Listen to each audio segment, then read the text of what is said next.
శ్రీ సత్యసాయి జిల్లా మడకసిరి ప్రాంతంలో 8,500 కోట్ల పెట్టుబడితో చింత గ్రీన్ ఎనర్జీ 2,125 మెగావాట్ల సౌర విద్యుత్ కేంద్రాన్ని ఏర్పాటు చేస్తున్నట్లు ఎమ్మెల్యే ఎంఎస్ రాజు చెప్పారు.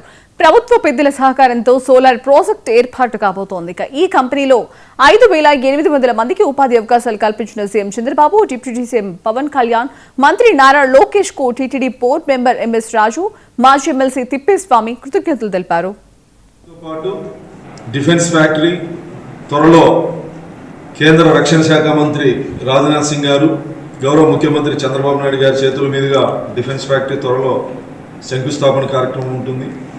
సోలార్లో దాదాపు ముందు వచ్చిన జీవో కానీ నిన్న క్యాబినెట్లో తీర్మానం చేసిన ప్రాజెక్టు కానీ దాదాపు 7-8 వేల మందికి ఉద్యోగ అవకాశాలు కల్పించే విధంగా నిన్నటి రోజే 8,500 కోట్ల రూపాయలతో బడ్జెట్ కేటాయిస్తూ నిర్ణయం తీసుకోవడం జరిగింది.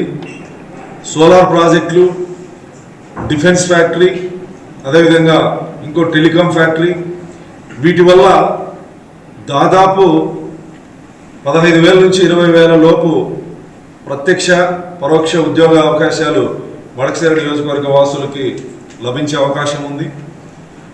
ఇదే కాకుండా మడకసిర రెవెన్యూ డివిజన్గా కూడా గౌరవ ముఖ్యమంత్రి నారా చంద్రబాబు నాయుడు గారు రెవెన్యూ డివిజన్ కూడా కేటాయించడం జరిగింది.